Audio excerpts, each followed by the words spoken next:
morning. Welcome to IS Help Desk.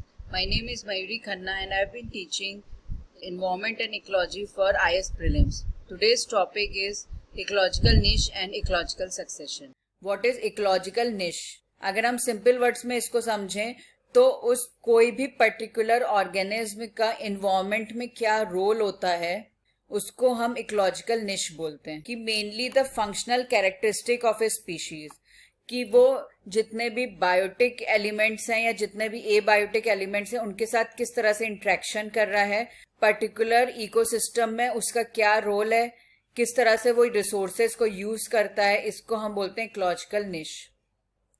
तो इसमें सबसे इंपॉर्टेंट चीज ये है कि no two species in a habitat can have the same niche. वो दो स्पीशीज एक ही जगह पे रह सकती हैं, लेकिन अगर हम उनका फंक्शनल कैरेक्टरिस्टिक देखें और पर्टिकुलर इकोसिस्टम में उनके रोल को देखेंगे तो कोई भी दो स्पीशीज के इकोलॉजिकल निश सेम नहीं हो सकता।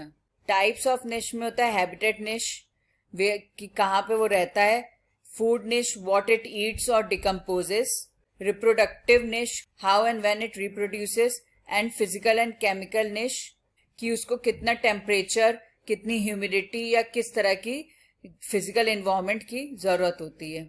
Now moving to the next topic, that is ecological succession. Ecological succession depict करता है कि कोई भी पर्टिकुलर इकोसिस्टम किस तरह से ग्रो करता है विथ टाइम, क्योंकि जो भी हम आज देख रहे हैं, जिस तरह से भी हमारे आसपास इकोसिस्टम है वो पहले नहीं था।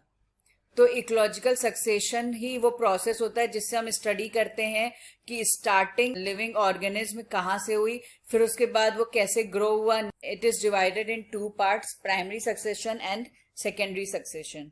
प्राइमरी सक्सेशन उसे बोलते हैं when the ecological succession begins in essentially lifeless area. जैसे कि कोई भी अगर बेयर रॉक रखा हो या कोई भी एरिया है जहाँ पे सॉइल नहीं है, न्यूली फॉर्म्ड रॉक्स हैं, न्यूली फॉर्म्ड सैंड ड्यून्स हैं, सो वहां पे लिचेंस जो हैं which are the symbiotic relationship of algae and fungi या छोटे से प्लांट्स, वो वहां पे डेवलप होंगे और वो डिकम्पोज होने के बाद they will form the first layer of the soil. फिर उसमें और एनिमल्स वहां पे आके रहने शुरू करेंगे और डिफरेंट ऑर्गेनिज्म वहां पे रहने शुरू करेंगे। Then they will decompose and a form of life will start. यहाँ स्मॉल प्लांट्स की जगह पे ग्रासेस एंड श्रब्स निकलेंगी। सो प्राइमरी सक्सेशन उसको कहते हैं जब इकोलॉजिकल सक्सेशन हो रहा होता हो बिल्कुल ही स्टार्टिंग से, मीन्स कोई भी ऐसी एरिया में जहां पे पहले लाइफ फॉर्म नहीं था और वहां पे कम्युनिटी डेवलपमेंट हो रहा है, तो उसको हम बोलते हैं primary succession. And then moving to the secondary succession, वो एरिया जहां पे पहले वेजिटेशन था या पहले लाइफ फॉर्म्स था, लेकिन किसी भी वजह से वहां पे वो खत्म हो गया हो और फिर उसके बाद वहां पे अगर इकोलॉजिकल सक्सेशन हो रहा है तो उसको हम बोलते हैं सेकेंडरी सक्सेशन। मीन्स यहाँ पे ऐसा नहीं है कि बिल्कुल ही लाइफलेस एरिया है और फर्स्ट टाइम ही लिविंग फॉर्म्स की ग्रोथ हो रही है।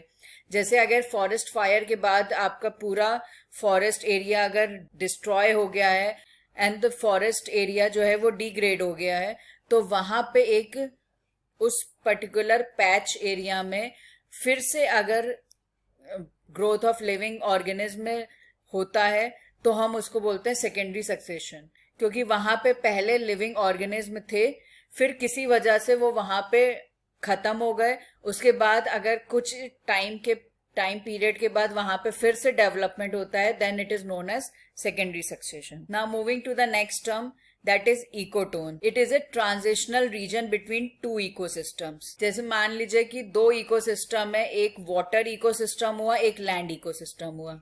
तो अगर हम वाटर मीन्स टेरेस्ट्रियल इकोसिस्टम से जब हम वाटर इकोसिस्टम के तरफ मूव करते हैं तो हमें बीच में मैंग्रोव्स या एस्टुअरी फॉर्मेशन होता है। सो मैंग्रोव्स एंड एस्टुअरी जो है वो इकोटोन एरिया कहलाता है। Means these areas have the features of both the ecosystem. So ecotone region provides condition of both the type of neighboring ecosystem and thus supports a great variety of landforms. क्योंकि यहाँ पे जैसे अगर हम example ले रहे हैं mangroves का, तो उसमें टेरेस्ट्रियल इकोसिस्टम के भी फीचर्स हैं और एक्वेटिक इकोसिस्टम के भी फीचर्स हैं। So that's why It supports great variety of life forms. An ecotone is thus a biologically rich area with very high species diversity. And as I have told earlier, in some cases the number of species and the population density of some of the species is greater in the ecotone than in the adjacent ecosystem.